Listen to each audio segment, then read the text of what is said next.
अस्सलाम वालेकुम viewers, engineer Mohammad Yusuf के साथ रेपो एनर्जी का यूट्यूब के प्लेटफॉर्म पे खुश आमदीद। आज का हमारा सेशन जो है टेक्निकल सेशन, वो लेड एसिड बैटरीज के अंदर आने वाले कुछ ऐसे मसाइल हैं जिनका कभी कभार लोगों को सामना करना पड़ता है और उन्हें इसकी वजह समझ नहीं आती कि ऐसा क्यों हुआ।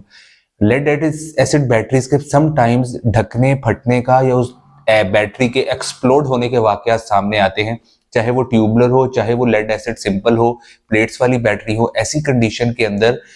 उसकी वजह क्या हो सकती है और इस तरह के मसाइल को, इस तरह के सिनेरियो को किस तरह अवॉइड किया जा सकता है, इसको किस तरह से इससे बचा जा सकता है, आज हम इस सेशन को अंदर ये कंप्लीटली बात डिस्कस करेंगे। इसकी वजूहात, इसके सॉल्यूशंस और ये इशू क्यों पैदा होता है, आज हम ये चीज डिस्कस करेंगे। इस सबसे पहले आप लोगों से गुजारिश है, हमारे चैनल को लाइक करें, सब्सक्राइब करें और शेयर करें और इस वीडियो को कंप्लीट तक देखिएगा ताकि आप लोगों को कंप्लीटली समझ आए ऐसा क्यों होता है। नाज़रीन, सबसे पहले आपको बताते चलें कि जो लेड एसिड बैटरीज हैं, इसके अंदर आने वाले इस मसले को, एक्सप्लोड के मसले को समझने के लिए, यानी कि बैटरी जो है अचानक से फट जाती है या आपने कोई ऐसा लोड चलाया कि आपको पता भी नहीं चला और इन्वर्टर ऑटोमेटिकली चलता ही रहता है आमतौर पे, ऐसी कंडीशन में बैटरी का ढकना फट गया या बैटरी एक्सप्लोड कर गई, तो इसकी रीजन क्या हो सकती है। उसकी सबसे बड़ी रीजन और उसकी मसले को जानने के लिए आपको लेड एसिड बैटरी की वर्किंग का पता होना जरूरी है। लेड एसिड बैटरी किस तरह से काम करती है, इसके अंदर तीन ही चीजें होती हैं। एक चीज जो लेड एसिड बैटरी के अंदर इलेक्ट्रोलाइट होता है, जिसे हम इसका तेजाब कहते हैं। इलेक्ट्रोलाइट जो है वो किस तरह से बना होता है, इसके अंदर 30 से 50% सल्फ्यूरिक एसिड होता है, बाकी इसके अंदर वाटर होता है, सिंपल H2O, जिसके अंदर कोई और कंपाउंड नहीं होता। लेड एसिड बैटरी का जो इलेक्ट्रोलाइट है, ये क्या काम करता है। इलेक्ट्रोलाइट के अंदर मौजूद जो पानी है वो करंट को पास करने के लिए कंडक्टर का रोल प्ले करता है और इसके अंदर जो तेजाब है वो फ्री इलेक्ट्रॉन्स को पैदा करने के अंदर मदद देता है, जिसके थ्रू चार्ज जो है वो डिपॉजिट होता है लेड की प्लेट्स के ऊपर। इसके अंदर जो प्लेट्स होती हैं, एक्चुअली में इसके अंदर लेड की जो है वो कोटिंग होती है, लेड का पेपर होता है और बाकी लेड की प्लेट इसके अंदर लगी होती है जो कैथोड और एनोड के साथ लिंक होती है। जब आप इसके अंदर से इलेक्ट्रोलिसिस का प्रोसेस होता है, इलेक्ट्रोलिसिस वो प्रोसेस है कि जब बैटरी के अंदर से करंट पास होता है तो इसके अंदर चार्ज जो है वो पॉजिटिव और नेगेटिव इलेक्ट्रोड्स यानी कि एनोड एंड कैथोड के ऊपर जो है वो डिपॉजिट हो जाता है। ऐसी कंडीशन के अंदर इसके अंदर चार्ज स्टोर होता है और जब डिस्चार्ज होता है तो इसका वाइस वर्सा ही प्रोसेस होता है। अब होता नाज़रीन ये है कि जब इसके अंदर से इलेक्ट्रिसिटी पास होती है, यानी इलेक्ट्रोलिसिस का प्रोसेस हो रहा होता है बैटरी के अंदर, बैटरी ऑलमोस्ट फुली चार्ज है, तो इलेक्ट्रोलिसिस के प्रोसेस के दौरान although batteries are fully functional, completely okay, ऐसी कंडीशन के अंदर भी इसके अंदर जो वाटर होता है H2O, वो हाइड्रोजन और ऑक्सीजन के मॉलिक्यूल्स के अंदर स्प्लिट होता है। तो इसके अंदर गैसेस बनती हैं जो कि हाइड्रोजन एंड ऑक्सीजन होती है। तो हाइड्रोजन एंड ऑक्सीजन गैसेस की बनने का अमल जो होता है, आमतौर पर लोगों को ऐसे फील होता है कि बैटरी के अंदर कोई बुलबुले से ऊपर आते हैं या ऐसे करके इसके अंदर से आवाज आती है, जैसे डकार लेने की या पानी के अंदर से जिस तरह हवा ऊपर आती है, तो इस तरह बैटरी के अंदर से अक्सर आवाज भी आती है। वो गैसेस होती हैं जो इलेक्ट्रोलिसिस के प्रोसेस के through hydrogen and oxygen produce होती है वाटर मॉलिक्यूल्स के ब्रेक होने की वजह से। अब नाजरीन, हाइड्रोजन एंड ऑक्सीजन जो है, इसके आप समझना बहुत जरूरी है कि दुनिया के अंदर फायर को या एक्सप्लोजन को होने के लिए तीन चीजों की जरूरत होती है, एक ऑक्सीजन की, एक स्पार्क की और तीसरे फ्यूल की। आपको लोगों को अच्छे तरीके से पता है कि hydrogen is a wonderful fuel. अगर वो लिक्विड फॉर्म में हो तो मिसाइल्स में और दूसरी चीजों के अंदर इस्तेमाल होती है, जिसको हम जो आराम से अगर उसके अंदर स्पार्क दिया जाए और उसके साथ ऑक्सीजन अवेलेबल हो तो वो एक्सप्लोड कर सकती है। जब वहां पे हाइड्रोजन भी मौजूद है स्प्लिटेड गैस की कंडीशन के अंदर, वहां पे ऑक्सीजन के भी मॉलिक्यूल्स मौजूद हैं गैस की कंडीशन के अंदर। ऐसी कंडीशन में अगर खुदा ना खास्ता वहां के ऊपर कहीं से भी स्पार्क पहुंच जाए तो एक्सप्लोड हो जाता है, धमाका होता है और उसका बैटरी का ढकना भी फट जाता है, बाज़ वक़्त बैटरी भी पूरी की पूरी फट जाती है। ये इससे बचने का तरीकेकार क्या है, बैटरी के ढक्कनों के अंदर एक छोटा सा सुराख होता है जिसके अंदर अगर डस्ट आ जाए तो ये गैसेस रिलीज नहीं हो पाती। कोशिश करनी चाहिए कि बैटरी के वो ढकने का सुराख जो है वो खुला रहे। अगर ऐसा ना हो तो इसका सोल्यूशन के अंदर एक चीज ये है कि बैटरी के ढक्कनों को कंप्लीटली टाइट नहीं करना चाहिए, उसे हल्का हल्का सा खुला रखना चाहिए, यानी कि ढीला सा बंद हो। अगर वो ढीला सा बंद होगा,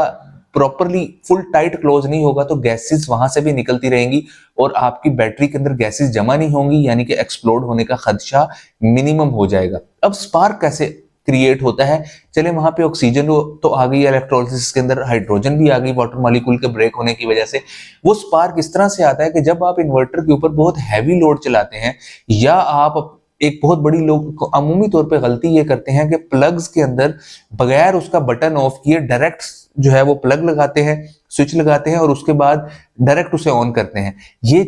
प्रैक्टिस नॉर्मल रूटीन में खवातीन भी करती हैं और ये बहुत गलत प्रैक्टिस है। जब भी आपने माइक्रोवेव, इस्त्री, कोई भी ऐसी चीज लगानी हो, पहले आप उसका स्विच का बटन बंद करें, उसके बाद वो प्लग आप उसके अंदर लगाएं, उसके बाद बटन को ऑन करके आप अपना हैवी लोड कोई भी चलाएं। हैवी लोड क्या, आम यूपीएस लोड भी इसी तरह से चलाना चाहिए कि ये ऑफ किए बगैर डायरेक्ट अगर बटन ऑन है और लोग डायरेक्ट चार्जर लगाते हैं या डायरेक्ट जो है आप उसका प्लग अंदर लगाते हैं तो वहां पे स्पार्क क्रिएट होता है। वो जो स्पार्क होता है वो शॉर्ट सर्किट आउटपुट वाली साइड के ऊपर क्रिएट करता है और शॉर्ट सर्किट की कंडीशन के अंदर एक्सेसिव करंट फ्लो करता है आपकी सर्किट के अंदर। और वो एक्सेसिव करंट अगर आपकी वापडा भी नहीं है और आपने सोलर भी जो है वो नॉर्मल आ रहा है तो जाहिर सी बात है बैटरीज ने कंट्रीब्यूट करना है हाइब्रिड सेटअप के अंदर, तो वो एक्सेसिव करंट सारे का सारा बैटरी के टर्मिनल से पास ऑन होता है। जब बैटरी एकदम से करंट फ्राहम करती है और वो इतना एक्सेसिव करंट होता है, माइक्रोवेव, इस्त्री की कंडीशन में या पानी वाली मोटर की कंडीशन में, एक हल्की सी गलती की वजह से कि आपका बटन ऑन है और आपने उसके अंदर डायरेक्ट प्लग लगाया हुआ है या उसे डायरेक्ट ऑन करने की कोशिश कर रहे हैं, तो वहां पे होने वाले स्पार्क की वजह से बैटरी के टर्मिनल से एक्सेसिव करंट फ्लो करता है और टर्मिनल के ऊपर स्पार्क होता है। वो स्पार्क सिर्फ उसकी आउटर साइड पर नहीं होता, उसकी इंटरनल साइड के ऊपर भी स्पार्क क्रिएट होता है। ऐसी कंडीशन में अगर आपके बैटरी के ढकने का सुराख बंद है जिसमें से गैसेस का इखराज नहीं हो सका, या बैटरी का ढकना बहुत ज्यादा टाइट है और उसके अंदर क्योंकि इलेक्ट्रोलिसिस की वजह से गैसेस बनी हुई हैं और उसके अंदर स्पार्क भी चला गया, तो वहां पर एक्सप्लोजन होने की तीनों कंडीशन यानी कि फायर लगने की पूरी हो जाती है। वहां पर ऑक्सीजन भी होती है, वहां पर फ्यूल यानी कि हाइड्रोजन भी गैस फॉर्म में अवेलेबल होती है और वहां पर स्पार्क भी पहुंच जाता है। तो ये तीनों चीजें मिलकर बैटरी के अंदर एक एक्सप्लोजन क्रिएट करती हैं और बैटरी का ढकना फट जाता है या बैटरी ही एक्सप्लोड कर जाती है एक माइनर सी गलती की वजह से। लिहाजा इस तरह के सिनेरियो को, इस तरह के नुकसान से बचने के लिए सबसे पहले आप इस चीज को इंश्योर करें कि आपकी बैटरी वाटर यानी कि बैटरी का जो इलेक्ट्रोलाइट का जो लेवल है वो कंप्लीट होना चाहिए, वो पूरा होना चाहिए, बैटरी ड्राई नहीं चलनी चाहिए। दूसरा, कभी भी अपने घर के अंदर किसी भी किस्म का लोड लगाएं जिसका आपने प्लग लगाना है तो वो आप उसका पहले बटन ऑफ करें, उसके बाद प्लग लगाएं, उसके बाद उसका बटन ऑन करें। डायरेक्ट ऑन बटन के ऊपर प्लग घुसाने की कोशिश ना करें, इससे उस जगह के ऊपर स्पार्क होता है, वो शॉर्ट सर्किट क्रिएट होता है और वो डायरेक्ट अगर आपके पीछे वापदा नहीं है और आपका पीछे सोलर की भी जनरेशन पूरी आ रही है जिस तरह के विंटर के सिनेरियोस के अंदर, तो बैटरी जो है वो एक्सेसिव करंट को जो है कंट्रीब्यूट करती है और एक्सेसिव करंट कंट्रीब्यूट करने की कंडीशन के अंदर स्पार्क क्रिएट होता है टर्मिनल्स पे और वो स्पार्क इंटरनल के इलेक्ट्रोड्स के ऊपर तक ट्रांसफर करता है और इसकी वजह से वहां पर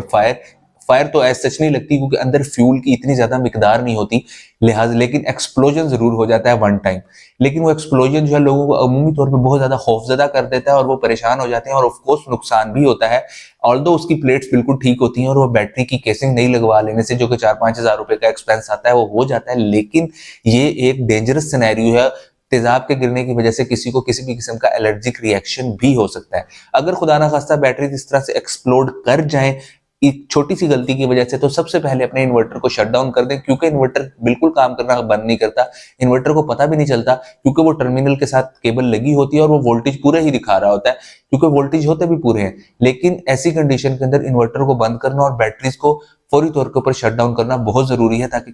किसी भी किस्म के हादसे से बचा जा सके। उम्मीद करते हैं आपको इस टॉपिक से रिलेटेड काफी ज्यादा मालूमात हासिल हुई होंगी। इसके साथ ही हमें इजाजत दी हमारे चैनल को लाइक करें, सब्सक्राइब करें, शेयर करें। अपनी आने वाली इनपुट से या अपनी थिंकिंग से हमें जरूर आगाह कीजिएगा, कमेंट करके हमें बताइएगा कि आपको ये इन्फॉर्मेशन कैसी लगी, क्या ये आपके लिए हेल्पफुल है, और अगर आप इसके अंदर मजीद किसी किस्म का क्वेश्चन करना चाहते हैं तो वो भी बताएं। We will answer it as soon as possible. Thank you so much.